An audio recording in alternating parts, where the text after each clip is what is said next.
Assalamualaikum warahmatullahi wabarakatuh. Nama Nur Khalifah Pertiwi, NPM 21010800014, Prodi Tadris Biologi kelas C, mata kuliah Kimia Dasar. Saya di sini akan menjelaskan materi kimia yang berjudul struktur orbital molekul untuk memenuhi tugas mata kuliah Kimia Dasar dengan dosen pengampu Ibu Dwi Kurnia Hayati MPD. Pengertian teori orbital molekul. Teori orbital molekul adalah teori yang menjelaskan ikatan kimia melalui diagram orbital molekul. Dalam molekular orbital terdapat dua orbital, yaitu orbital bonding dan antibonding. Orbital molekul bonding adalah orbital dengan rapatan elektron ikatan terpusat mendekat pada daerah antara kedua inti atom yang bergabung dan akan lebih stabil. Orbital molekul antibonding adalah orbital rapatan elektron ikatan terpusat yang menjauh dari daerah antara inti atom yang bergabung dan bersifat kurang stabil. Berikut adalah beberapa gambar atau bentuk orbital molekul.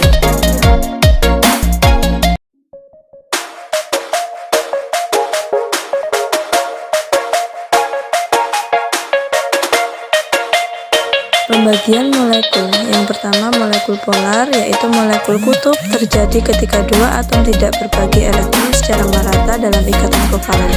Bentuk dipol dengan bagian molekul membawa muatan sedikit positif dan bagian lainnya membawa muatan sedikit negatif. Ini terjadi jika ada perbedaan antara nilai elektronegativitas masing-masing atom. Perbedaan ekstrim membentuk ikatan ionik, sedangkan perbedaan yang lebih kecil membentuk ikatan kovalen polar.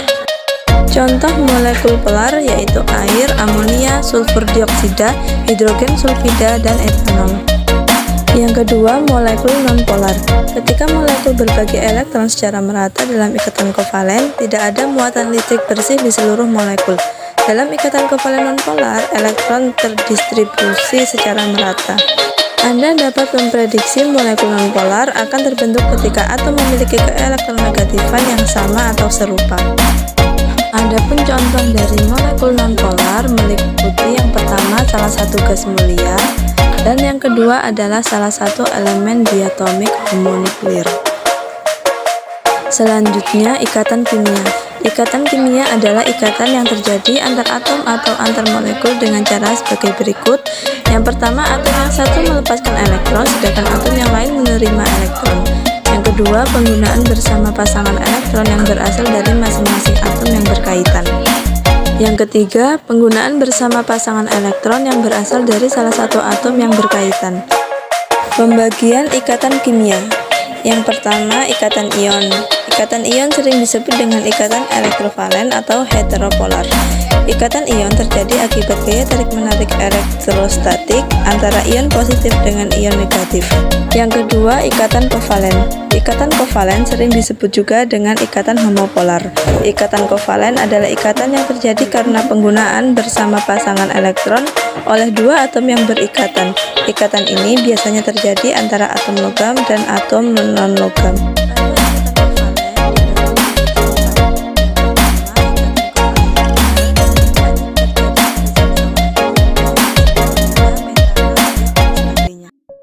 Yang kedua, ikatan kovalen rangkap 2, yaitu ikatan kovalen yang mempunyai ikatan tak jenuh karena ikatan antar atomnya lebih dari satu. Yang ketiga, ikatan kovalen rangkap 3, yaitu ikatan kovalen yang ikatan antar atomnya ada 3. Yang keempat, ikatan kovalen koordinasi, yaitu ikatan yang terbentuk dengan cara penggunaan bersama pasangan elektron yang berasal dari salah satu atom yang berikatan, sedangkan atom yang lain hanya menerima pasangan elektron yang digunakan bersama. Yang ketiga, ikatan logam. Ikatan logam adalah ikatan antar atom dalam suatu unsur logam dengan menggunakan interaksi antar elektrovalensi. Ikatan logam terjadi karena adanya saling meminjamkan elektron, namun proses ini tidak hanya terjadi antara dua atau beberapa atom, tetapi dalam jumlah yang tidak terbatas. Dan yang keempat, ikatan hidrogen. Ikatan hidrogen merupakan ikatan yang terjadi akibat gaya tarik antar molekul antara dua muatan listrik parsial dengan polaritas yang berlawanan. Ikatan hidrogen seperti interaksi dipol-dipol dari van der Waals. Perbedaannya adalah muatan parsial positifnya berasal dari sebuah atom hidrogen dalam sebuah molekul. Sedangkan muatan parsial negatifnya berasal dari sebuah molekul yang dibangun oleh atom yang memiliki elektronegativitas yang besar seperti atom fluor, oksigen, nitrogen, belerang, dan fosfor. Sekian, terima kasih. Wassalamualaikum warahmatullahi wabarakatuh.